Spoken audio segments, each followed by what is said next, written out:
Muchísimas gracias a Miguel por esta amable presentación. Muchísimas gracias también al Ayuntamiento de Móstoles, a noble, ¿no?, excelentísima ciudad de Móstoles con esta historia maravillosa que le acompaña. Y efectivamente, pues estamos aquí un poquito para hablar de lo que es ese periodo fabuloso de la historia que viene dominado por la presencia de España. Si lo concebimos desde un punto de vista muy amplio, pues estamos hablando de nada menos que 3 siglos. 3 siglos son prácticamente el siglo XVI, XVII y XVIII completos, una parte del XV y una parte del XIX, que son los siglos españoles, los siglos donde la potencia dominante del mundo entero es España. Por más que nos lo estén vendiendo de otra manera e intentando presentárnoslo de otra manera y hablar continuamente de una decadencia española que nunca llega, porque la decadencia española no empieza a producirse sino en el año 1805 con la derrota de Trafalgar y todo lo que vendrá después. Ya la ocupación francesa, mal llamada Guerra de la Independencia, que no fue una guerra de la independencia, pero no estamos aquí para hablar de eso. Y luego, por supuesto, pues con la pérdida de España, que eso es lo que se produce a partir del año 1820, la pérdida de España, un 95% del territorio español se pierde en esa década de los años 20. No se pierden colonias, no se pierden territorios que están muy lejos porque lo están. Se pierde España, y se continuará perdiendo España en el siglo XIX. Fíjense ustedes, poca gente ha observado que en 1898 España pierde la mitad de su territorio. La mitad de su territorio en 1898. No se pierde una colonia en Cuba, no se pierde una colonia en Filipinas, se pierde la mitad del territorio español. 425.000 kilómetros para ser exactos. Eso es a lo que ascienden Cuba, Filipinas, Guam, Puerto Rico, todas aquellas partes de España que son las que se pierden en 1898. Es decir, que ese país que hoy día vemos reducido a 500.000 kilómetros cuadrados, tuvo alguna vez 20 millones de kilómetros cuadrados. Y eso es lo que queda de esa España. España pentacontinental, trioceánica, una España que se repartía por todos los continentes de la Tierra, que estaba presente en el Atlántico, que estaba presente en el Pacífico, que estaba presente en el Índico. Y todo esto, estos 300 y pico años de historia de la gran España, ese momento en que es España la potencia mundial, la que lo determina todo en el mundo, se gesta fundamentalmente en 73 años, que son aquellos que van del 1492, en que empieza esta hermosa aventura, hasta el 1565. Tienen ustedes ocasión de ver por qué he marcado estas dos fechas como topes de lo que es el contenido de mi conferencia de hoy. Hablamos del descubrimiento de América. Todo esto lo reducimos a un concepto simple, sencillo, que es el que ha trascendido y muy discutido, por cierto, descubrimiento de América. Todo lo que hizo España en estos 3 siglos y 25 años es el descubrimiento de América. Pero es que incluso hasta esto nos discuten. Nos lo dejan reducido al descubrimiento de América y además nos lo discuten. Dicen, no, si ustedes no descubrieron nada. ¿Qué descubrió España? Ya estaban allí los indígenas. Pues sí que los indígenas no sabían dónde vivían.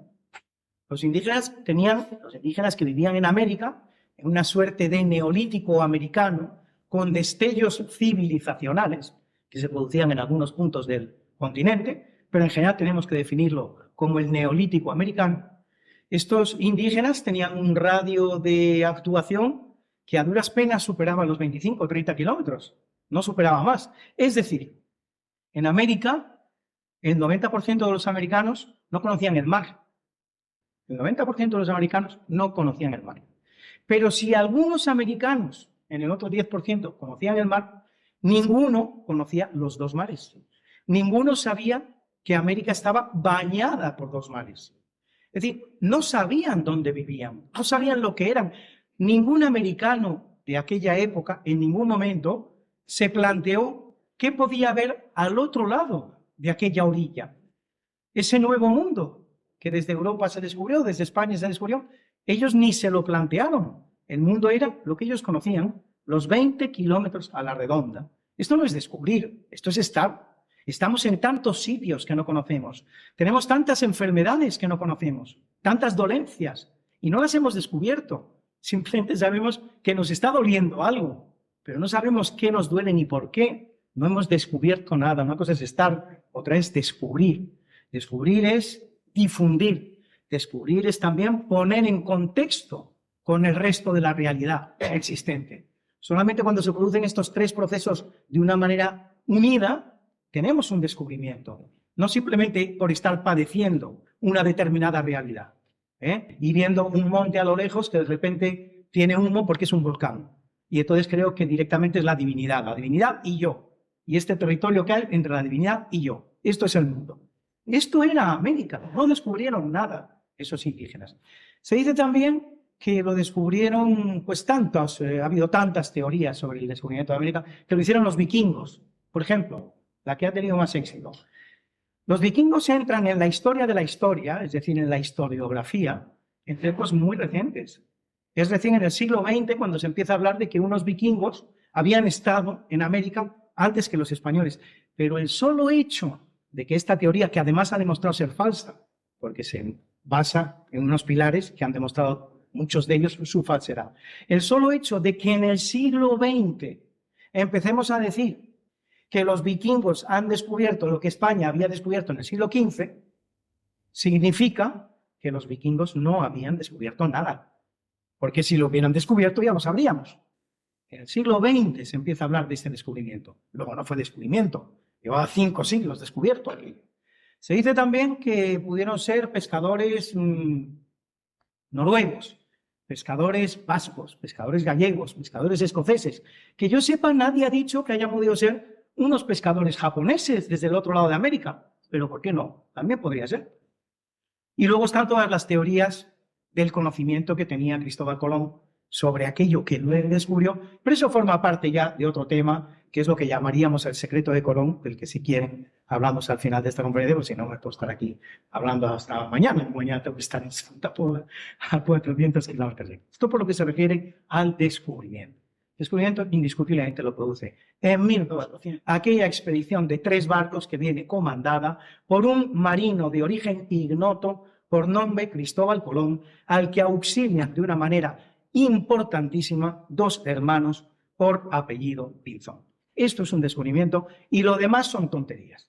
Lo demás son personas que han estado en todo caso y cuya presencia ni siquiera está bien demostrada a menudo, pero han estado. No se puede hablar de nada más que de eso. América, descubrimiento de América. Pues aquí se recoge, se contiene otra grande de las injusticias que se producen en todo este proceso. Porque el hecho de que América se llame así es una auténtica casualidad de la historia. Es una verdadera y total casualidad de la historia. Digo que 1.000.000 de veces que se hubiera descubierto América, 1 minuto antes, 1 minuto después, y América no se llamaría América. Es conjunto de una confluencia de hechos históricos que van a dar lugar a este nombre que es el que ha venido a imponer. ¿Cuáles son estos hechos providenciales, curiosos, casuales, que se producen para que hoy estemos hablando de un continente llamado América? Estos hechos providenciales, casuales, el primero de ellos es una obra que se llama Novus Mundus, publicada en el año 1504. Es un conjunto de cuentos, es un conjunto de aventuras que cuenta alguien que no está tampoco muy claro quién es el que lo cuenta. Y narra una serie de hechos que están relacionados con este descubrimiento producido en el año 1492. Parece ser que el autor de estos cuentos se llama Américo Vespucho. Américo Vespucho es un marino cierto que existió, que rindió grandes servicios a la corona española, que conoció a Cristóbal Colón, que viajó con Cristóbal Colón. Pero no está claro, primero, ni que sea el autor de esos relatos, ni que esos relatos sean ciertos. Y el caso es que esta obra llamada Novus Mundus cae en manos de un cartógrafo, o sea, que hace mapas, un cartógrafo lorenés por nombre Martin Waldseemüller, alemán, con este apellido alemán, en la ciudad de Friburgo además, que al conocer este libro decide hacer el primer mapa que se conoce en el que está representado América. No el primero en el que está representado América, que es el de Juan de la Cosa del año 1500, que pueden ustedes visitar en el Museo Naval de Madrid, pero sí el primero en el que se le llama América. Y el propio Martin Waldseemüller explica por qué lo llama América. No lo llama de una manera casual. Él lo dice: sé que este continente lo ha descubierto Américo Vespucci y por lo tanto es de justicia que se llame América. Así de sencillo. Es más, en este mismo mapa, Martin Waldseemüller va a ser el primero que dibuje el Pacífico cuando ni siquiera ha sido descubierto. Estamos hablando del año 1507, el Pacífico lo descubrirá Vasco Núñez de Balboa en 1513, pero Martin Waldseemüller ya ha calculado que aquello no puede ser Asia y que por lo tanto, como no es Asia, tiene que haber un mar en el medio. Y ese mar lo dibuja la costa occidental de América, naturalmente, no la conoce porque no la conoce nadie. Entonces simplemente traza una línea recta y a partir de esa línea recta, lo que sería el mar Pacífico, al que no da nombre. Solamente tiene un cierto contorno, en ese dibujo que hace Martin Waldseemüller del continente americano, solo tiene un cierto contorno, de una cierta forma, lo que es la costa mundial. Están muy injusta y muy mal denominados cuando los ceñimos, cuando los reducimos a la denominación descubrimiento de América. Hablar del descubrimiento de América es reducir la magnitud de los descubrimientos realizados por España en estos 73 años de los que vamos a hablar y aún después a una magnitud que no se corresponde para nada ni con la realidad ni con la justicia. El descubrimiento de América es solo una parte, casi diría ínfima y probablemente no la más importante, de estos descubrimientos impresionantes que va a llevar a cabo España entre 1492 y 1565. Estos descubrimientos van a oscilar del meridiano 20 oeste, que pasa por las Canarias, al meridiano 128 este, esto es la Tierra, ¿sí?, al meridiano 128 este, que pasa por las Molucas. Toda esta más que semiesfera de la Tierra, que va a formar parte de los descubrimientos españoles entre estos 2 años que les he dicho, todo esto es la verdadera entidad del proceso por el que pasa España en estos 3 siglos maravillosos. Aquí el descubrimiento de América es simplemente una parte ínfima. Estamos hablando, señores, del descubrimiento del 60% del planeta Tierra. España no descubrió América. España descubrió el 60%, los marinos españoles, los exploradores españoles, descubrieron el 60% de la esfera terrestre. Nadie había ido más allá de las Canarias, aquí. Nadie había ido más allá de las Molucas, aquí. Todo esto era ignoto. Y en el medio, América. Esa es la auténtica entidad del descubrimiento de América. Por lo tanto, ceñir estos descubrimientos al epígrafe, al título, descubrimiento de América, es una auténtica injusticia. Este descubrimiento del 60% del planeta Tierra del que les estoy hablando contiene en sí, por lo menos, 5 grandes descubrimientos, a los que vamos a hacer un repaso a lo largo de esta charla. El primero de esos grandes descubrimientos no es el de América. El primero de esos grandes descubrimientos es el del Atlántico. El Atlántico era un océano prácticamente ignoto, prácticamente desconocido. Y además lo que se conoce del Atlántico se conoce desde muy antiguo, porque ya los romanos conocían las Islas Canarias. Y es precisamente un historiador romano, Plinio el Viejo, el que nos habla de las Fortunate Insulae, las Islas Afortunadas, que muchos de nosotros creemos que es una denominación que le debemos a aquel ministro del antiguo régimen llamado Manuel Fraga Iribarne. Las Islas Afortunadas, no. Manuel Fraga Iribarne se había limitado a leer a Plinio el Viejo y le dio el mismo nombre a las Canarias, a efectos de publicidad y de propaganda, que ya le había dado en su momento Plinio el Viejo. Por lo tanto, el Atlántico no se conocía más que hasta las Canarias. Bien, es verdad, para decirlo todo, yo voy a hacer una afirmación que para mí es importante, creo que es importante, y también merece la pena poner en valor. Son los portugueses los que a lo largo del siglo XV han hecho avanzar esa línea del Atlántico conocida un poquito más hacia el oeste, con el descubrimiento de Madeira, con el descubrimiento de las Azores, con el descubrimiento de Cabo Verde, tantas islas que están en el Atlántico un poquito más retiradas de África. porque el siglo XV es el siglo portugués. Así como el XVI, el XVII y el XVIII son los siglos españoles, el siglo XV es el siglo portugués. Los portugueses no tienen la mala suerte que tenemos los españoles de tener una leyenda negra. La leyenda con ellos ha sido algo más benévola de lo que viene siendo con nosotros. Pero están sometidos a algo que quizás es todavía peor. Es la absoluta ignorancia, el absoluto olvido de cuanto hicieron.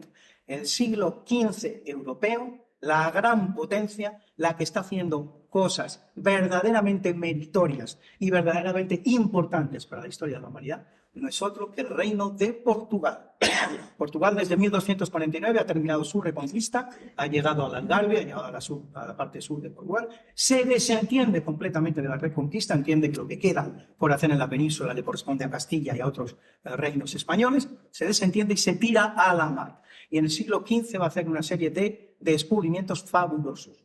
Va a llegar prácticamente a la mitad de África, va a explorar todo lo que es la panza africana, va a descubrir tantas islas en el Atlántico, y lo que se conoce del Atlántico entonces es lo que han descubierto durante el siglo XV los portugueses. Pero no se conoce nada más. Desde Cabo Verde hasta América hay leguas y leguas y leguas de navegación. Este descubrimiento de los confines del Atlántico, este descubrimiento lo van a hacer los españoles. Y es un descubrimiento importantísimo en sí mismo. A que ninguno de ustedes ha oído hablar del descubrimiento del Atlántico. Pues el Atlántico hubo que descubrirlo. Hubo que llegar a sus confines. Hubo que saber cuáles eran sus límites. Qué forma tenía. Qué se podía hacer en sus aguas. Nada de eso se sabía. Eso lo descubren los españoles. Ese descubrimiento por sí mismos, aunque no hubiera estado América, sería digno de estar con letras de oro en los libros de historia. Se descubrió el Atlántico. Se descubrió el confín del Atlántico. ¿Dónde terminaba el Atlántico? Se pensaba entonces que el Atlántico terminaba en las costas orientales de Asia. Y no, se supo, gracias a las navegaciones españolas, que terminaba mucho antes. Por lo tanto, el descubrimiento de los confines del Atlántico. El primero de los grandes descubrimientos que hacen los marinos y los exploradores españoles. Segundo descubrimiento, aquí sí, América. En estos 5 descubrimientos de los que vamos a hablar, uno de ellos es América. ¿Qué representa América para estos españoles que llegan a ella por primera vez en 1490? Pues representa varias cosas. Representa, para empezar, una tabla de salvación. Si América no hubiera estado donde estaba, esa expedición se habría perdido para siempre. Había llegado al límite de sus fuerzas. Ya no podía navegar un metro más, una legua más, ni hacia oriente ni hacia occidente. No habría podido regresar a España, no habría podido continuar su singladura. Estaban en situación de mínimos, de exterminio completo y total. Aparece América, tabla de salvación para esta expedición. No es poco. ¿Qué es lo segundo que representa América para esta expedición? Pues les voy a decir una cosa que muchos de ustedes, y de los que nos estén viendo, y los que nos puedan ver en el futuro, ni siquiera se lo imaginan. Un continente muy poco, que está en el auténtico neolítico, en el que no hay nada de nada. No se conoce la escritura, no conocen su historia, no conocen la rueda, no conocen el transporte por bestias, no conocen la ganadería. Tienen conocimientos rudimentarios de agricultura. Hay pocos metales. Las riquezas metalíferas de las que tanto hablamos terminarán por aparecer. Ya lo creo que terminarán por aparecer. Pero habrá de pasar mucho tiempo. No es Cristóbal Colón y esa expedición la que viene absolutamente forrada de bienes y de riquezas por lo que se han encontrado en la isla de Cuba o en la isla de la Española. Sí es verdad que Colón encuentra oro, sí es verdad. Y es algo que llama la atención de los historiadores. ¿Cómo sabía dónde estaba el poco oro que había en Cuba? ¿Cómo lo sabía? Lo encontró y se enriqueció. Y punto. Durante 50 años se estuvieron buscando en América las riquezas metalíferas con un cedazo y en los ríos.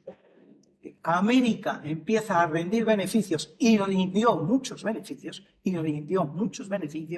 pero los empieza a rendir en 1545, cuando aparecen en Perú las minas del Potosí. Y a partir de ahí, sí, a partir de ahí viene el gran premio al esfuerzo español de medio siglo. Durante ese medio siglo se ha estado en América prácticamente por nada. Se han encontrado tesoros, el tesoro de Moctezuma. Por cierto, el tesoro de Moctezuma se descubrió el 5%.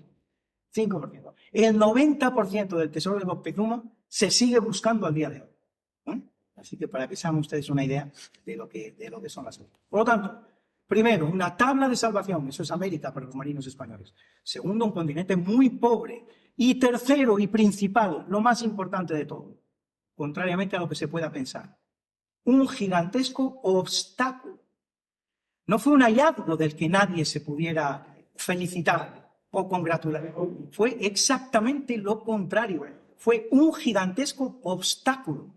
A América, en la aventura española, en lo que era el objetivo español, en lo que era lo que los españoles buscaban, fue un gigantesco obstáculo que había que superar. ¿Pero qué es esto?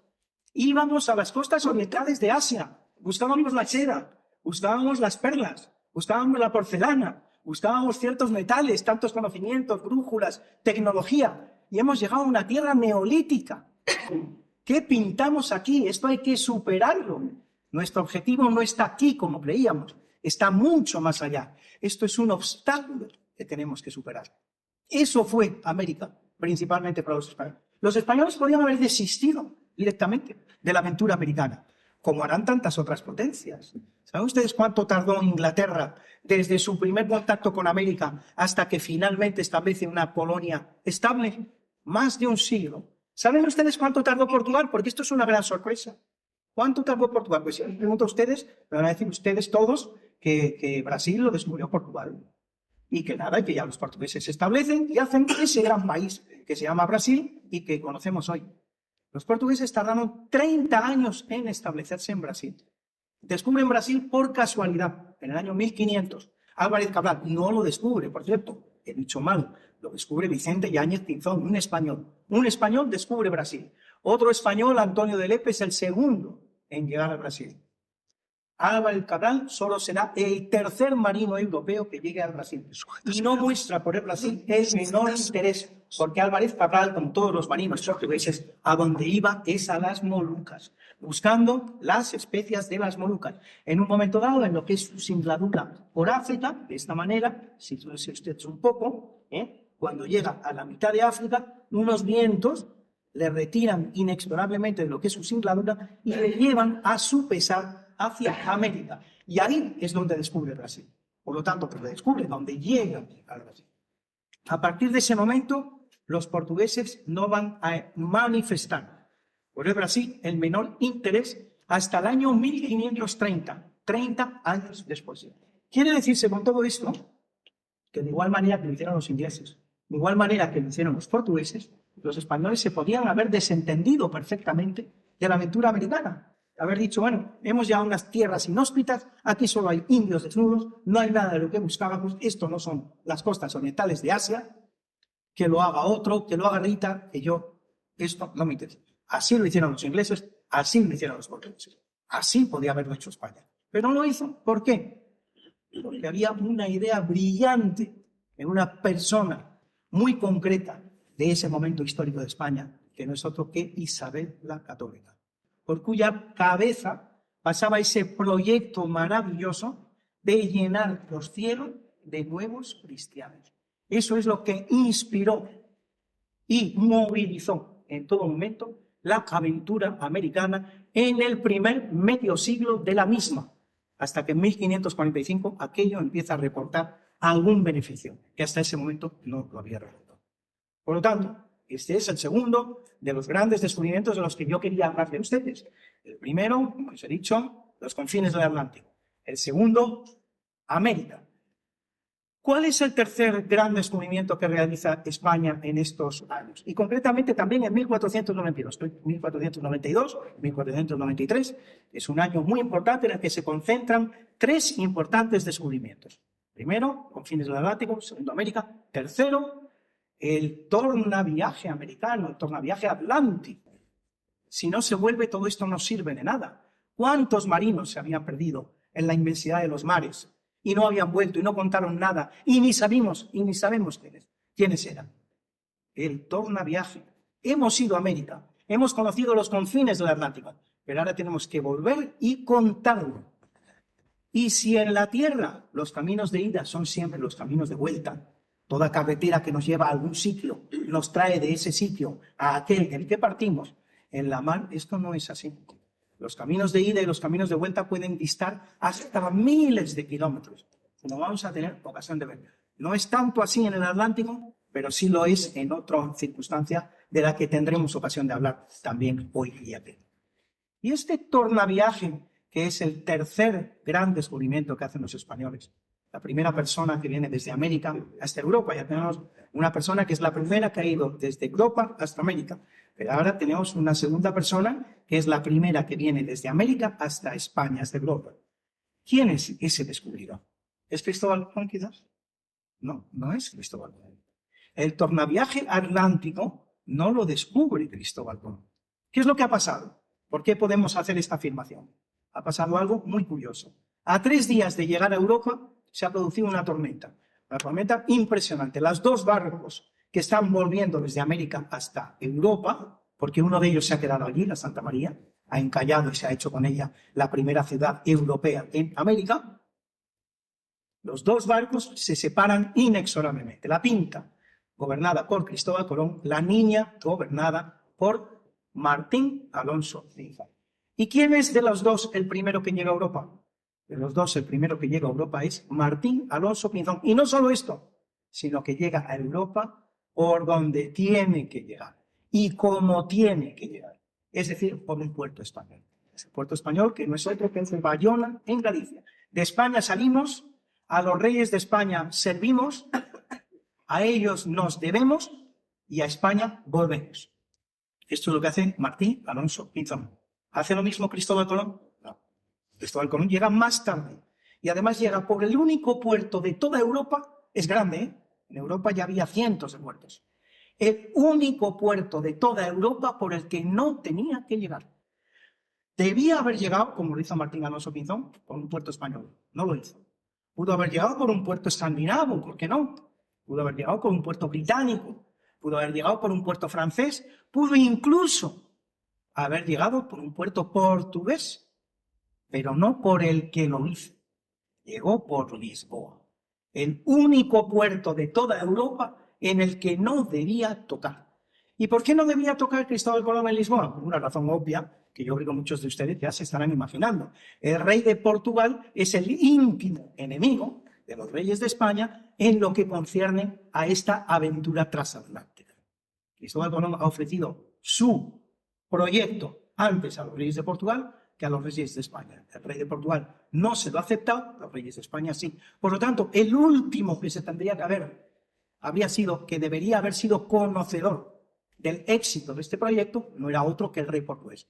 Y sin embargo, el rey portugués va a ser el primero que conozca que esta expedición que había salido algún día de aguas andaluzas hacia América está ya de vuelta hacia América, hacia los confines del Atlántico, está ya de vuelta en España. Tan es así que será él el que informe vía carta a los reyes católicos de que estos marinos ya han llegado. Esa carta existe, está en España, es visitable. Pueden ustedes verla en el archivo de la nobleza de Toledo, como yo he tenido el verdadero placer y el honor de verla.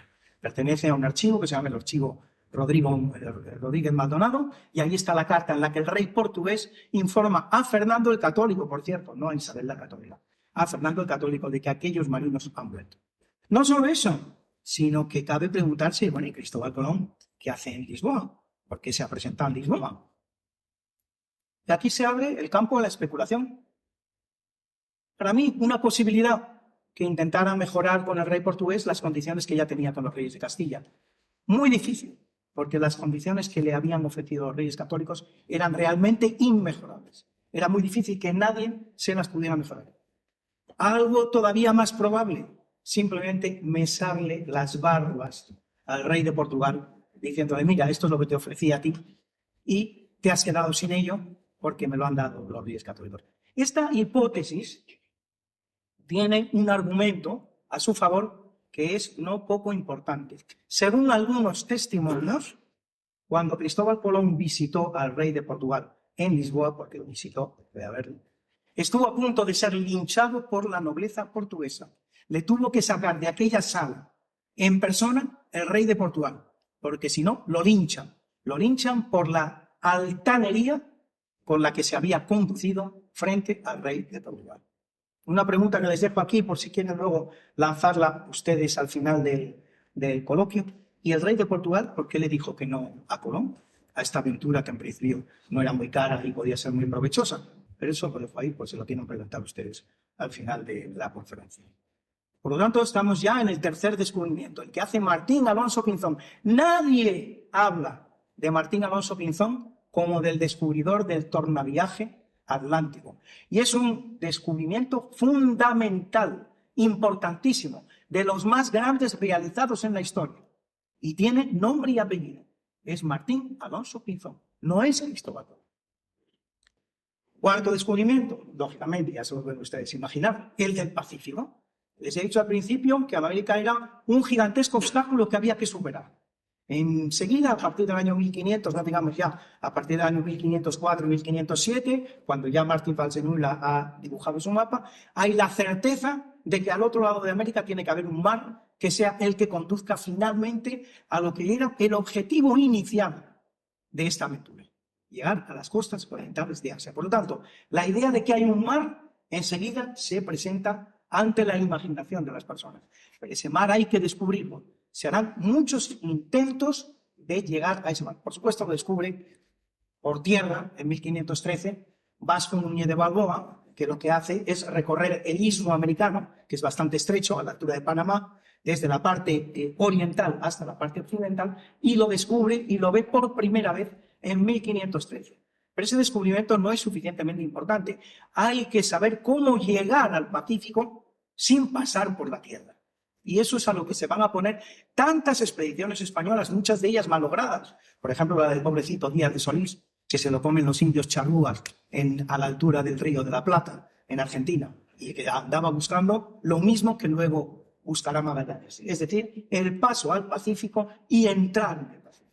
Finalmente lo va a hacer en el año 1520, atravesando el estrecho que lleva su nombre, Magallanes, a través del paso de Magallanes.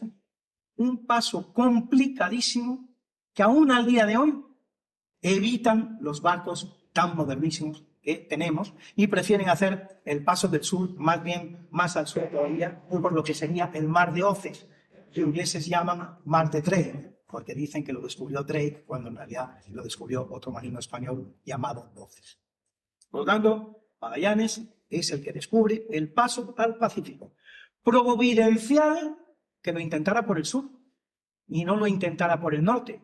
Porque si lo hubiera intentado por el norte, como era por otro lado bastante lógico, porque España descubre América en el hemisferio norte. España descubre América en América del Norte, no la descubre en América del Sur. Por lo tanto, lo más normal es que el paso hacia el Pacífico se hubiera considerado de igual manera por el norte. Pero no, lo va a buscar por el sur. ¿Por qué lo busca por el sur? Esto es providencial, porque solo de esa manera pudo encontrarlo, por difícil que fuera. El paso del sur, el paso del estrecho de Magallanes, tiene 500 kilómetros de longitud. El paso del norte tiene 5.000 y es practicable solo un mes al año. Al día de hoy, el paso del norte prácticamente no se utiliza, el que va por encima de Canadá. Ese paso prácticamente al día de hoy no se utiliza. Si lo hubieran intentado los españoles por ahí, no lo habrían encontrado nunca. Se tardó siglos en encontrar el paso del norte. Providencialmente lo intentó por el sur. ¿Por qué lo intenta por el sur? Hay una razón que lo explica todo. Se quiere ir a las Molucas. Las Molucas es ese oscuro objeto del deseo al que se quiere llegar porque ahí uno se convierte en rico, en millonario. Las especias en aquel momento dan rentabilidades del 2000%. Se invierte €1 y se recuperan 20 euros. Era el negocio más lucrativo que se podía hacer en aquel momento. Por lo tanto, si lo que se quiere llegar es a las Molucas las tenemos bien emplazadas, las han descubierto ya por el otro lado los portugueses, sabemos dónde están. Navegar en paralelo para los marinos de aquella época era algo relativamente sencillo. Y bueno, pues si vamos al sur, lo normal es que busquemos el paso por el sur y sigamos hacia las Molucas. No vamos a hacer este largo camino cuando en realidad lo que queremos es llegar aquí. Esa providencialidad hizo posible que se descubriera un paso hacia el Pacífico y finalmente el Pacífico. Si se hubiera intentado por el norte, el Pacífico no se hubiera descubierto sino siglo y medio o 2 siglos después. Pero se intentó por el sur. Magallanes hace un extraño movimiento, esto es toda la historia de la vuelta del mundo, que si quieren, para no alargarme demasiado, lo dejamos también, si les parece a ustedes, para que sería luego el coloquio, no me extiendo más aquí. Juan Sebastián Elcano lleva a cabo la vuelta al mundo, llega a España, etc.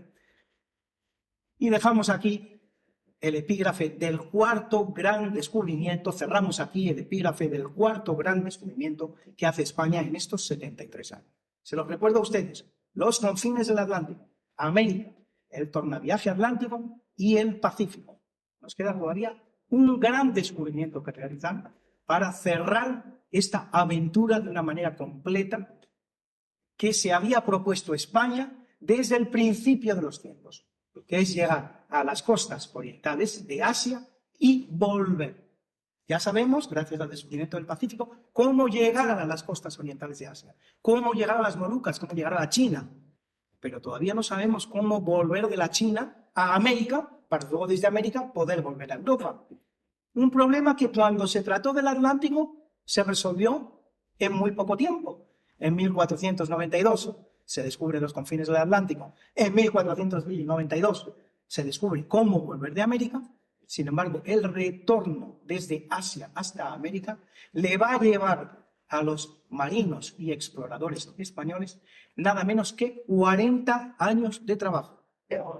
Todos aquellos que van desde el 1521, en que se adentran los marinos españoles en el Pacífico, hasta el 1565, 44 años, para ser exactos, hasta que se descubre cómo volver desde Asia hasta América, cómo hacer lo que en términos técnicos se llama el tornaviaje pacífico. Hemos hablado del tornaviaje atlántico, ahora del tornaviaje pacífico.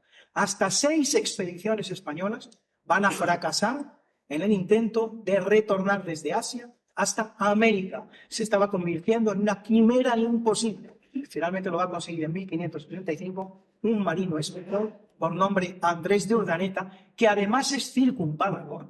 Es uno de los 50 o 60 circunvaladores que existen en aquel momento en el mundo. Un señor que le había dado ya la vuelta al mundo, aunque no fuera con la expedición de Elcano, sino de otra manera distinta. Este circunvalador de la Tierra, que tenía ya ese título en su mochila, es el que va a descubrir cómo volver desde Asia hasta América. ¿Qué es lo que ha ocurrido en 1565? Se decide la corona española, que va a poner finalmente una base en el Pacífico para poder, desde esa base, llevar a cabo todo el gigantesco comercio que se puede llevar a cabo con las grandes potencias asiáticas. Esa base se decide que sea Filipinas. Una expedición que dirige Miguel López de Legazpi conquista Filipinas, la españoliza y la convierta en la base comercial más importante de todo el Océano Pacífico. Desde esas Filipinas, y no sabemos por qué, Urdaneta va a tener la feliz idea, el feliz hallazgo, se va a ver ante el feliz hallazgo de explicarnos a todos cómo se produce el retorno desde Asia hasta América. Y se produce aprovechándose de una corriente que se llama la del Kuroshige, que significa el viento negro, un viento que directamente dirige las naves desde el sur de Japón hasta lo que hoy día es territorio yanqui, territorio norteamericano. Y desde ahí, caboteando por la costa americana, llega al puerto más importante que tenía España en el Pacífico en aquel momento, que no era el otro que el puerto de Acapulco.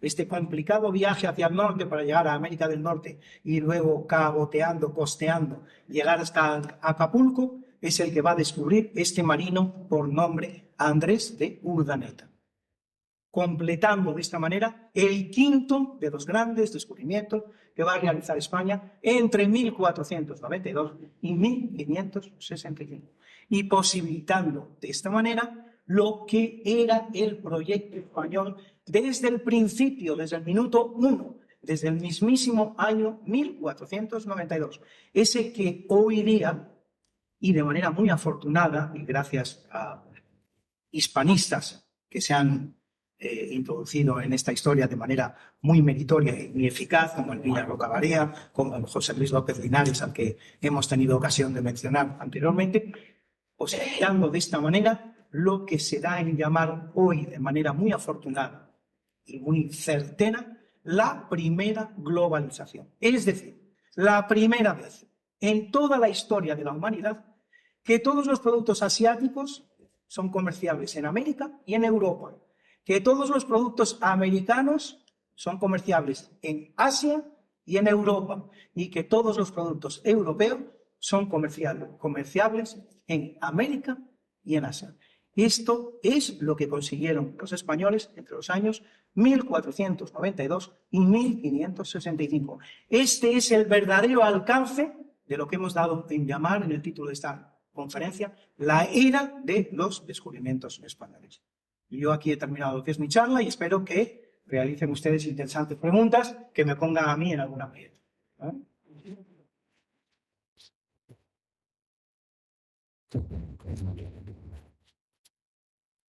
Muchísimas gracias, Luis.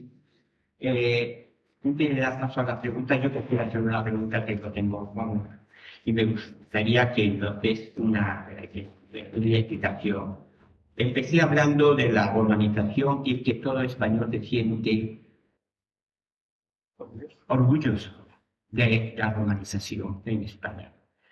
Y dije que lo opuesto ha sido la hispanización. Pero inclusive la hispanización ha sido mejor que la romanización. ¿Nos puede decir unas cosas al respecto? Por supuesto que ha sido mejor. Desde algún punto de vista, es decir, la historia hay que contemplarla siempre en su máxima dimensión, ¿no? Poniendo en relación unos procesos con otros. Desde este punto de vista que señala Miguel, la hispanización no es más que la segunda fase de la romanización. Es decir, muchos de esos progresos que se habían llevado a cabo ya en la historia de la humanidad a través de la romanización hace posible España, con su descubrimiento del 60% del planeta Tierra, la difusión de todos estos nuevos conceptos. O sea, que desde este punto de vista podemos hablar de un proceso que sería la romanización, hispanización del mundo. Pero es que, efectivamente, la hispanización va a dar pasos adelante sobre la romanización que la convierten en un proceso muchísimo más humano, muchísimo más positivo para lo que es la historia de la humanidad. Y se me pueden ocurrir dos que acabo de señalar en un artículo reciente que he escrito. A lo mejor esa es la razón por la que Miguel me hace esta pregunta, que no estaba pactada, ¿verdad que no, Miguel? Ninguna pregunta está pactada, ¿eh? Ni siquiera con mi mujer que está ahí. Si habla mi mujer va a ser peor y me va a hacer alguna que no sé. España, desde el minuto uno, otorga la ciudadanía a todos aquellos seres humanos nuevos para ella que se incorporan como súbditos de la corona hispánica. Desde el minuto uno. Este es un proceso que Roma tardó mucho en realizar. Tardó 3 siglos. Este es un proceso que llevará a cabo un emperador que se llama Caracalla, que en el año 230, 240, una cosa así por el estilo, es cuando finalmente decide otorgar la ciudadanía a todos los habitantes del Imperio Romano. 3 siglos para llegar a este logro, que no es poco logro. Y sin embargo España lo concede desde el minuto uno. Desde el primer momento, esa cabeza brillante que tiene dentro de sí todo el proceso de descubrimiento e incorporación de nuevos territorios a la corona española, que no es otra que la de Isabel la Católica, tiene muy claro que todas estas personas que están en estos territorios hallados absolutamente nuevos son sus súbditos. Y son sus súbditos libres, como ella misma lo dice. Ella misma usa la palabra libres. Son ciudadanos libres, no dice ciudadanos, cuando es una palabra de la época. Son súbditos libres. Tan es así que uno de los grandes conflictos que se va a producir entre Isabel la Católica y Cristóbal Colón es que Cristóbal Colón no participaba de esta idea para nada. Y Cristóbal Colón, cuando llega a América, cuando llega a las islas que descubre, Cuba, Puerto Rico, la Española, lo primero que hace es tomar personas para venderlas como esclavos. Que es exactamente lo que hacían los portugueses, por otro lado. Ese Portugal tan adelantado del que les he hablado al principio, que es el verdadero amo y señor del siglo XV de la historia de la humanidad, si vivía de algo, si algún comercio le resultaba particularmente rentable, era el comercio de seres humanos. Los portugueses compraban seres humanos y vendían seres humanos. Y con esto hacían pingües beneficios. Esa es la idea que tiene Cristóbal Colón en la cabeza, que es una de las razones que a mí me permite afirmar que Cristóbal Colón, más que genovés, era portugués. Es la impresión que uno tiene por esta y por otras razones. Este proyecto de Cristóbal Colón choca radicalmente con el proyecto de Isabel la Católica, que desde el minuto 1 declara a todos estos nuevos habitantes de los territorios españoles sus súbditos libres. Lo segundo, ya se lo he anticipado a ustedes también, de alguna manera, al hablarles he dicho que desde el minuto 1 les concede la condición de ciudadanos. Pero es que desde el minuto 1 también Isabel la Católica excluye la posibilidad de comerciar con sus nuevos súbditos ante nadie. Esto es una novedad en la historia absolutamente importantísima. Los imperios hasta ese momento se habían sostenido todos ellos sobre la base de la esclavitud. El imperio romano, el imperio de Gengis Khan, el imperio portugués, como estamos viendo, todos ellos se basan en la idea, en el derecho que tienen las potencias dominantes, las potencias conquistadoras, de disponer gratuitamente del trabajo y las personas que han sido conquistadas, dominadas o vencidas. Este es un concepto con el que termina radicalmente Isabel la Católica desde el primer momento. Esos 600 esclavos de los que les he hablado a ustedes, que trae Cristóbal Colón a España con la intención de venderlos y efectivamente los vende, Isabel la Católica va a mandar buscarlo. Y todos aquellos que encontró los recompró de su pecunio y los mandó de nuevo a América, envileciendo completamente lo que era su relación con Cristóbal Colón. Si Cristóbal Colón en el año de 1500 viene encadenado a España, no es por casualidad, no es porque los reyes católicos fueran muy ingratos y muy malos y quisieran quedarse con todo lo que poseía. Lo hace porque una serie de cosas han envilecido la relación entre Cristóbal Colón e Isabel la Católica. Y la principal de ellas es lo que la propia Isabel la Católica definió con estas palabras. ¿Quién es el almirante para disponer de quiénes son mis súbditos? Esto es lo que dijo Isabel la Católica. Por lo tanto, el imperio español frente al imperio romano. No lo dudó un momento en otorgar la ciudadanía a los nuevos súbditos desde el minuto 1. No lo dudó un momento, desde el minuto 1, en establecer que esos ciudadanos eran libres y por lo tanto no eran esclavizables. Si esto es llamativo, si esto ya es bastante llamativo, que un personaje histórico sea capaz de romper con una corriente que viene de tan antiguo, no menos llamativo será que todos los sucesores de Isabel la Católica, todos los sucesores, sin excepción de Isabel la Católica, y son 11, 5 Habsburgo y 6 Borbones, ninguno de ellos va a cuestionar en ningún momento este principio, el principio de la ciudadanía de los indígenas americanos y del Pacífico y el principio de la libertad de los ciudadanos de América y del Pacífico. Esto es fascinante. Es muy extraño en la historia que las instrucciones que deja un monarca sean seguidas simplemente por su sucesor, pero que lo sean por 11 sucesores a lo largo de 3 siglos de historia, cuando el resto de las potencias no lo estaban haciendo. Porque Inglaterra, Francia, Holanda, la propia Portugal, no estaba siguiendo estos criterios que se llevaban a cabo en el Imperio Español, en los territorios que formaban parte de la monarquía española.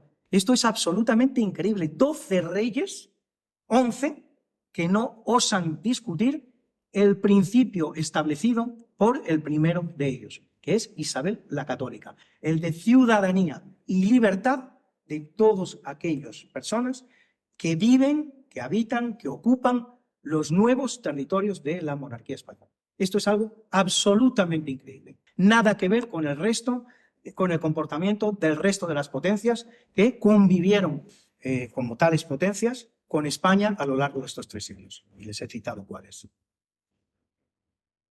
¿Alguna otra pregunta? Sí. Yo quería preguntar una cosa en relación con este periodo. ¿Qué puede haber de cierto en en lo que definía Fray Bartolomé de las Casas respecto a la explotación de los indígenas. Hubo explotación de los indígenas, claro, pero hubo. Un cuento ahí de leyenda negra, preguntarlo de otra forma.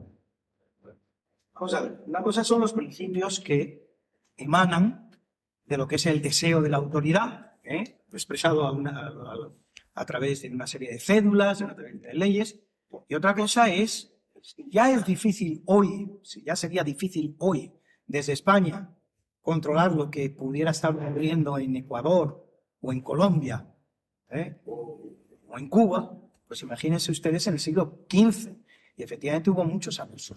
Hubo incluso esclavizaciones de indígenas españoles a través de una serie, pues por ejemplo, los portugueses no prohibieron la esclavización de los indígenas. Cuando ya empiezan a adentrarse en el Brasil, cosa que ocurre de una manera que es bastante tardía, porque en 1530 empiezan a establecerse, solo mucho más adelante empiezan a adentrarse en lo que es el territorio.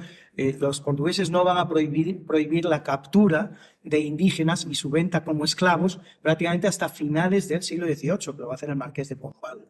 Entonces, estos comerciantes portugueses de esclavos abusaban y capturaban también indígenas españoles, que se vendían luego en los mercados de Lisboa, muchos de los cuales acababan en España. Y, por cierto, cuando acababan en España y ponían su caso en conocimiento de los jueces españoles les daban la razón, los liberaban y los mandaban de nuevo a América, incluso con una pequeña renta para sus primeras necesidades.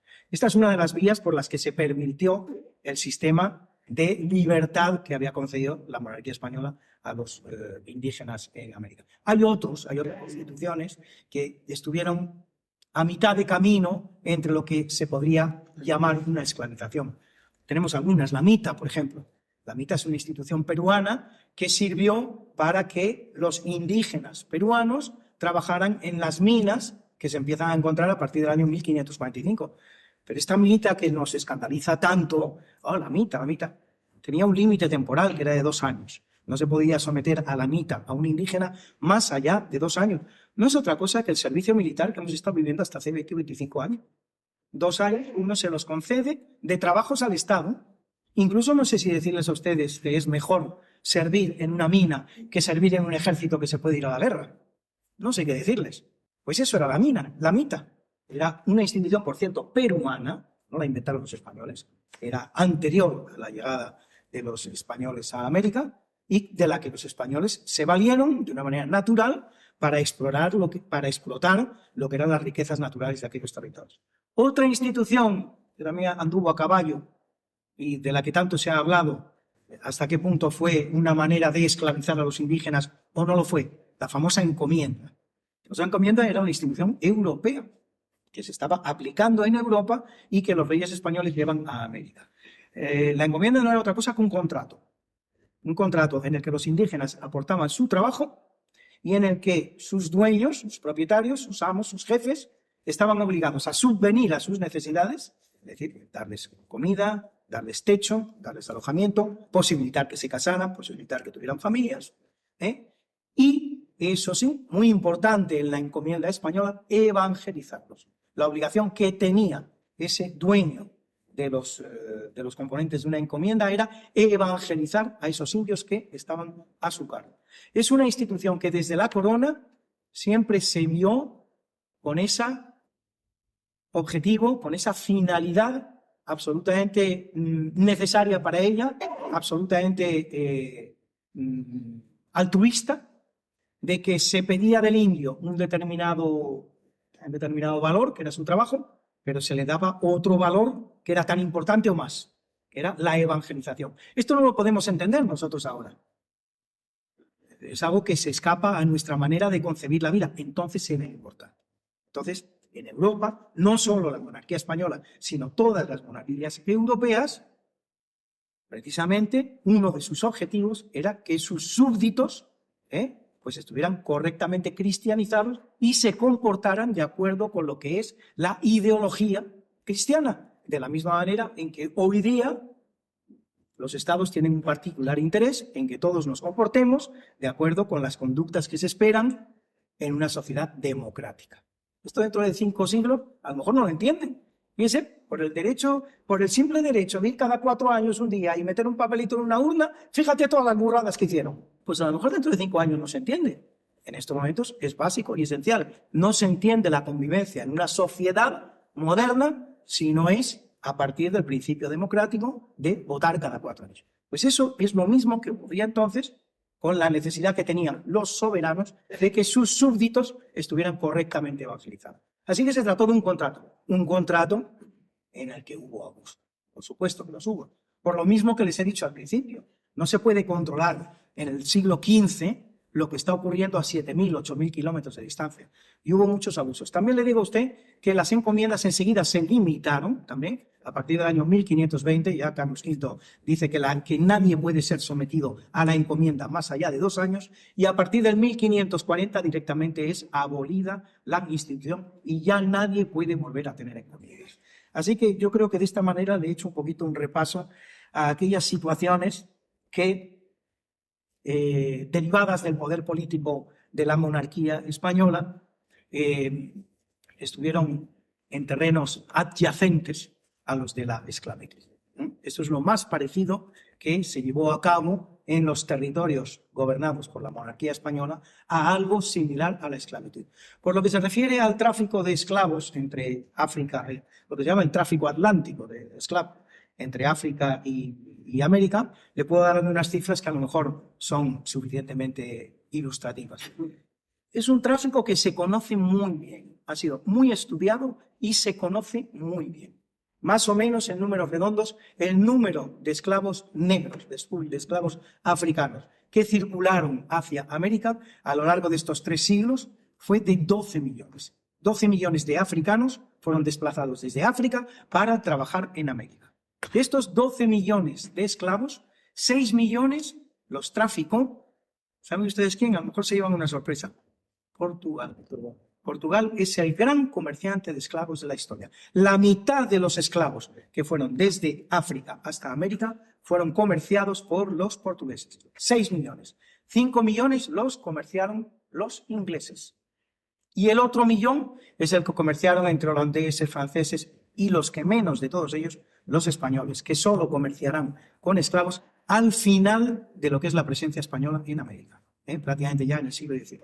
Antes España no había participado jamás en el comercio de esclavos. Sí en el consumo, sí se compraban esclavos negros en América e incluso en España y se servían de ellos. Sí en el consumo, no en el tráfico, no en el comercio.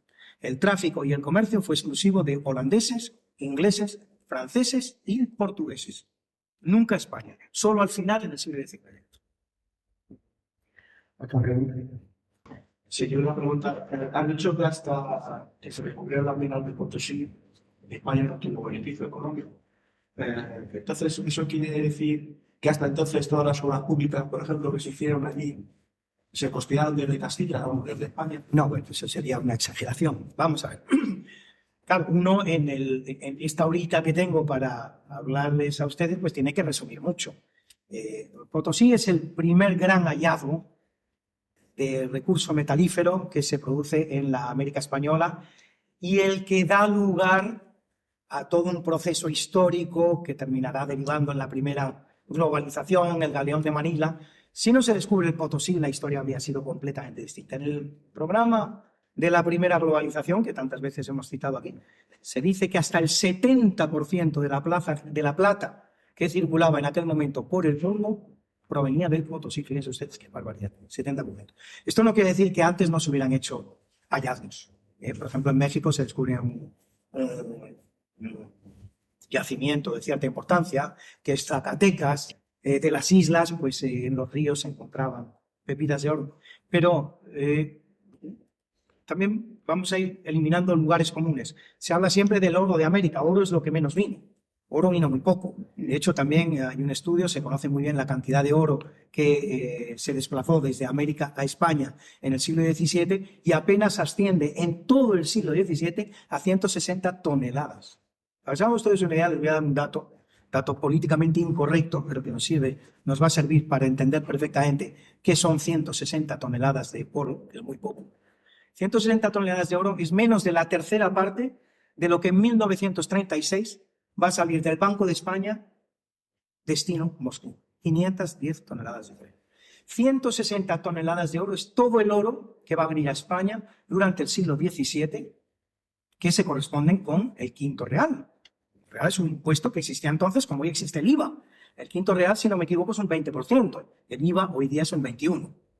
Estamos cobrando más impuestos hoy de lo que cobraba entonces la monarquía. O sea, no es nada que deba escandalizar. Fue plata. Lo que se encontró en América en demasía fue plata. Plata por tubos, hasta justificar, pues eso, la aparición de todo un proceso llamado primera globalización.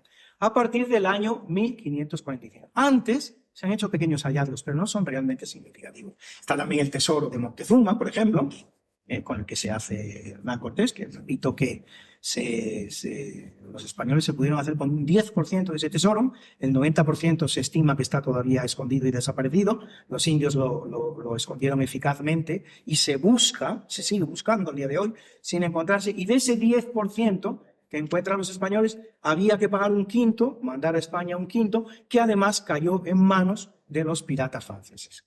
Por lo cual todo ese tesoro de Moctezuma, pues sí, fue un gran tesoro, efectivamente, pero no lo que podría haber llegado a ser. Con todo, Hernán Cortés es una de las grandes fortunas de su época. Todo hay que decirlo.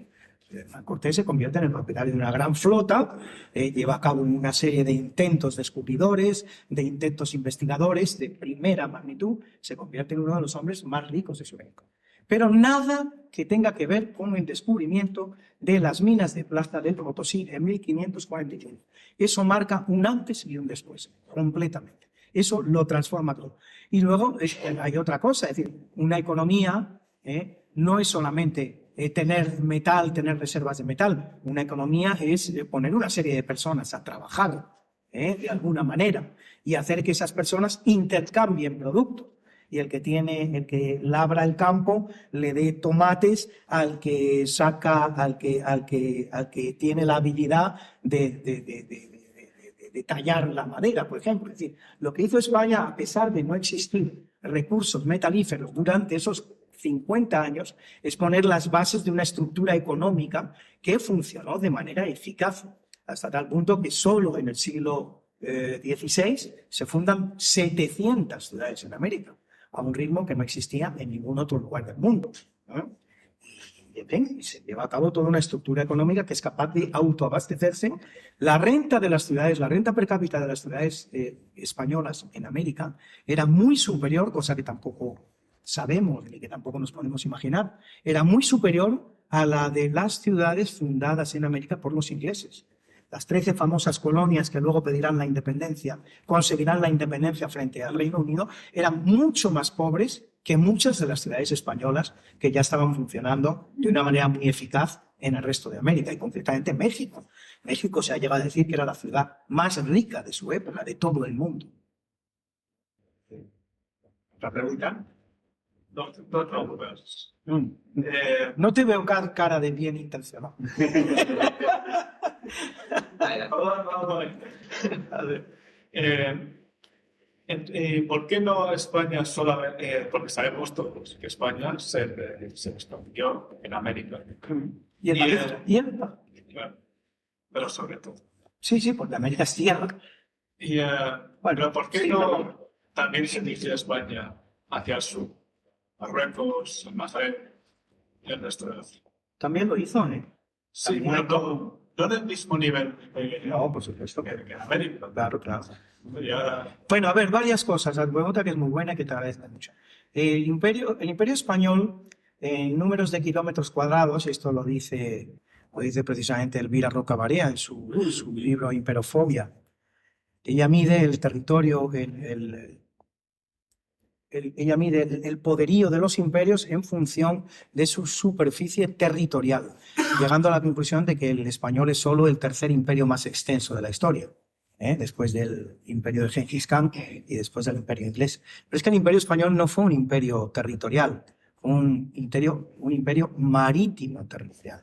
Es decir, España fue propietario de la mitad del Atlántico, fue propietario de una buena parte del continente americano y fue propietario del Pacífico. Los barcos españoles navegaron en régimen de monopolio de práctico y completo monopolio por el Pacífico durante casi un siglo. 60 años en régimen de perfecto monopolio. Nadie navegaba por el Pacífico más que los barcos españoles. Y otros 40 años en una situación de práctico monopolio. Repíteme la pregunta, por favor. ¿Cuál era la primera? Sí, que la primera era por qué España no se expandió hacia el sur. Porque se expandió hacia el sur, hacia las tierras del Magreb, hacia las tierras africanas. Lo intentó. Vamos a ver.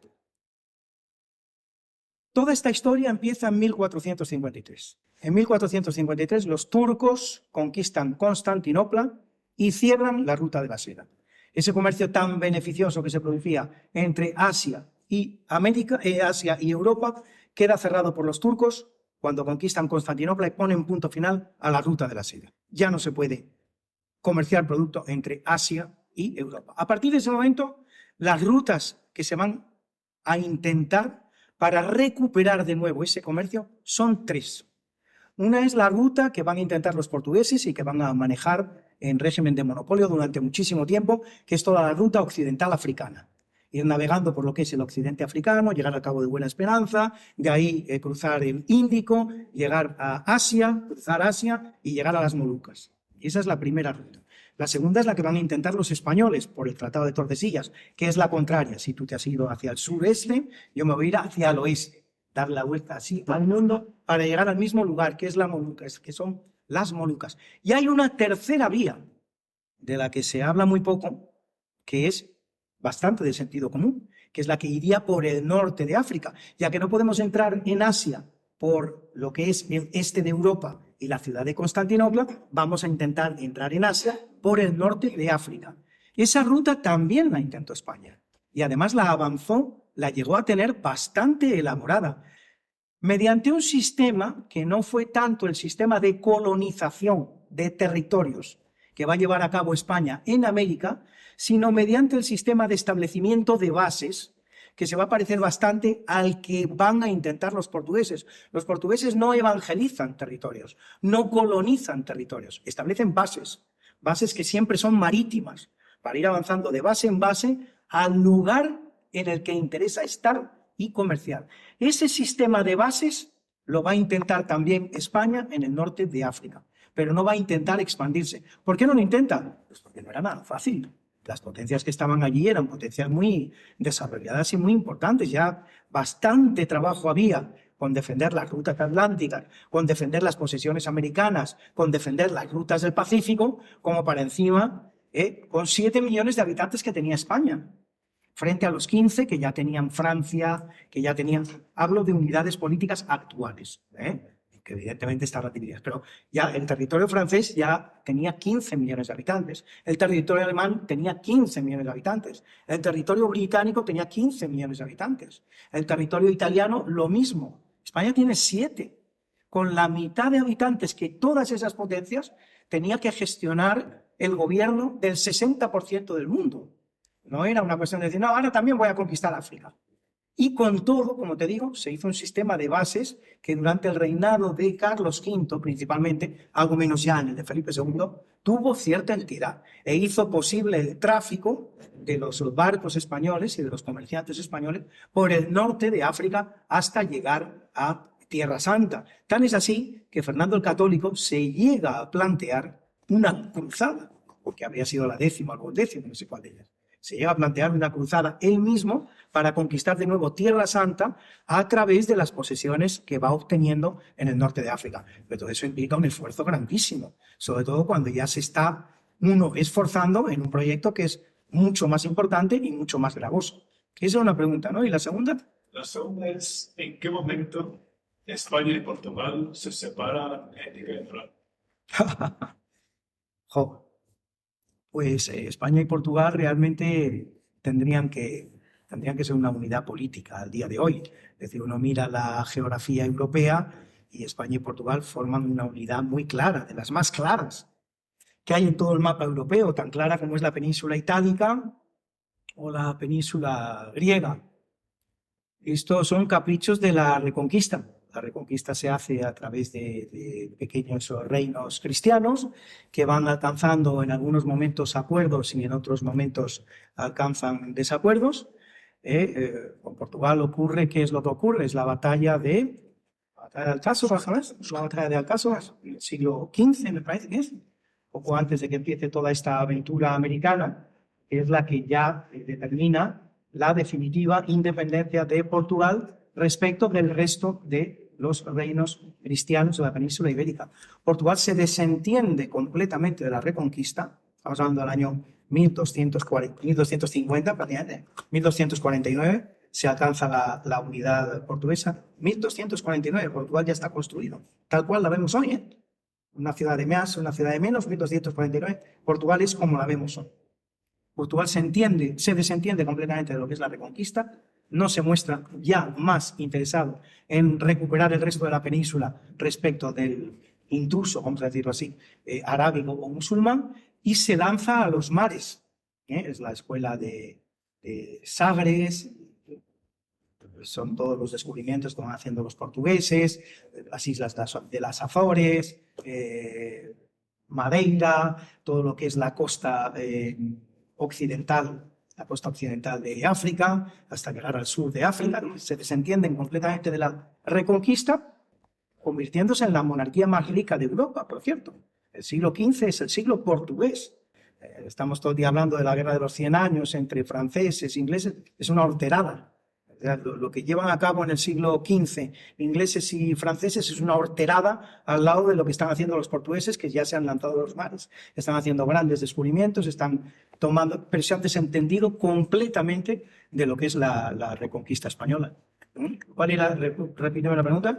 ¿Cuándo se separan ética y moral? Pues a partir de ese momento. En todo momento va a pervivir una especie de sentimiento ibérico, que se va a fomentar en todo momento, porque la corona portuguesa y las diversas coronas españolas van a estar continuamente paritando. Hay una especie de sentido trascendental de la unidad, de que todo aquello tiene que constituir un único reino. No se va a conseguir, solamente se va a conseguir cuando desaparece el rey Sebastián en Marruecos, y es cuando entonces Felipe II, que es el candidato con mejor derecho dinástico, porque lo tiene, no es nada que se haya inventado él, es el heredero natural, en ausencia del rey Sebastián, el heredero natural de los reinos portugueses, no es el rey Felipe II.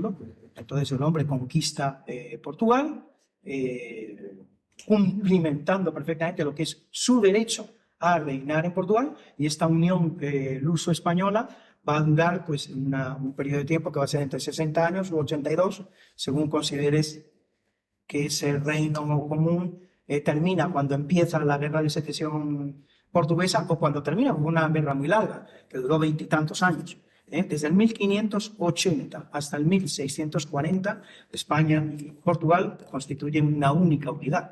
En 1640 es cuando empiezan los intentos secesionistas portugueses, que van a ser completados en el año 1661, por el estilo. Entonces, 60 años de unidad hispano-portuguesa que no fue posible. Sí. Una pregunta. Yo creo que ilustra mucho saber las cifras. Entonces, tema mestizaje, tema creación de universidades, la creación de las universidades por los mestizos. Muy bien, muy bien. Me irás recordando cada una de esas tres preguntas. Es mi mujer, pero la pregunta no está fácil. Que quede claro. Me has dicho primero, la primera, el mestizaje en cifras al día de hoy, se puede decir, grosso modo, de manera muy redonda, que el 10% de los habitantes en lo que fue la España americana, el 10% de los habitantes de las tierras son blancos puros, un 20% son indios puros y un 70% son mestizos. Comparamos las cifras con las de Norteamérica, por ejemplo, pues indios puros 0,89%. Parece que estaba pactada la pregunta, ¿no? Me estoy dando datos pero no está pactada. Da igual. No sé qué se sabe las cifras. Sí. 0,89% de indios puros en Norteamérica. 0,89% de indios puros. 0% de mestizaje. 0% de mestizaje. Y el resto, pues las poblaciones europeas en los Estados Unidos. Hoy día, el índice de indios en Estados Unidos es muy superior. Estamos hablando ya entre un 15 y un 20% de razas mestizas y de razas indias puras en Norteamérica. Pero esto es producto de la inmigración posterior que se ha producido en años recientes desde México y desde otros países hispanoamericanos a Estados Unidos. Porque lo que son indios puros norteamericanos, estamos hablando de un 0,89%. Los matrimonios mixtos en Estados Unidos han sido ilegales hasta el año 1964. 1964. Yo ya vivía. Ustedes no, que son muy jóvenes, pero yo ya viví en 1964, que es cuando finalmente se legalizan los matrimonios mixtos en los Estados Unidos. Esa es una de las preguntas. Creación de universidades. Creación de universidades en América. En América los españoles van a fundar hasta 30 universidades. Esto es una cifra absolutamente espectacular. Cuando los ingleses fundan en Harvard su primera universidad, España ha fundado ya 15 universidades. Hasta 30 universidades va a fundar España en América. Portugal no fundó ninguna. Francia no fundó ninguna. Inglaterra sí fundó algunas. Harvard, pero portugueses y franceses no fundaban ninguna. Los españoles, 30 universidades. No sé si se debe tercera pregunta. La utilización de esas universidades por critícalas. Sí, por supuesto. Es más, alguna de las universidades era exclusiva para, que no se llaman así, no se llama universidad, pero desde muy pronto se funda en México un colegio cuyo nombre ahora no me viene a la cabeza, que es exclusivo para indios. Se trata justamente de formar a los indios en todo aquello que se conoce en Europa. Y luego en todo el resto de las universidades españolas, por supuesto, que pudieron usar estudios también los indígenas y los mestizos, por supuesto que pudieron. Cosa que no pudieron, sin embargo, en Harvard y en las diversas universidades que se fundaron en lo que eran las 13 colonias inglesas en aquel momento. Y nada tienen que ver con los Estados Unidos actuales. Esto es decir, es que uno habla de las colonias inglesas en América en aquel momento y tiende a creer que es el gigantesco territorio de los Estados Unidos que abarca 6 o 7 millones de kilómetros cuadrados, y muchísimo menos. Las 13 colonias norteamericanas de los ingleses son 13 pequeñas ciudades en la costa este de los Estados Unidos que a duras penas, todas juntas, ellas, tienen 300 o 400 mil kilómetros cuadrados. Cuando hablamos de los Estados Unidos estamos hablando de algo completamente diferente de lo que era la América inglesa que existía en los siglos. ¿Cuándo puede estudiar un estudiante negro en una universidad americana? Recientemente, años 60, y además escoltado por la policía. Es impresionante, realmente que es impresionante. Muchas gracias, Luis. Yo creo que vamos a dar por finalizado. Ya porque unas cositas que has dicho, en las 13 colonias inglesas, antes de ser ya volverse a Estados Unidos durante la guerra de la independencia, en ese momento el 20% de las personas que vivían en esas 13 colonias eran esclavos negros, traídos de África. Es decir, es impresionante. Por eso quiero volver al inicio de la presentación del acto. La hispanización no tiene nada, pero nada que ver con todos los imperios que entraron después. Portugal, Francia, Inglaterra, Holanda, Bélgica, etcétera, en todo el mundo, no solamente en América, África, Australia, etcétera. Es algo impresionante. Solo somos orgullosos de la romanización, pero cuando hablamos de la hispanización nos da vergüenza. Bajamos la cabeza como diciendo que hemos hecho algo malo, cuando realmente debemos estar orgullosos. Muchas gracias y hasta el próximo acto. Muchísimas gracias.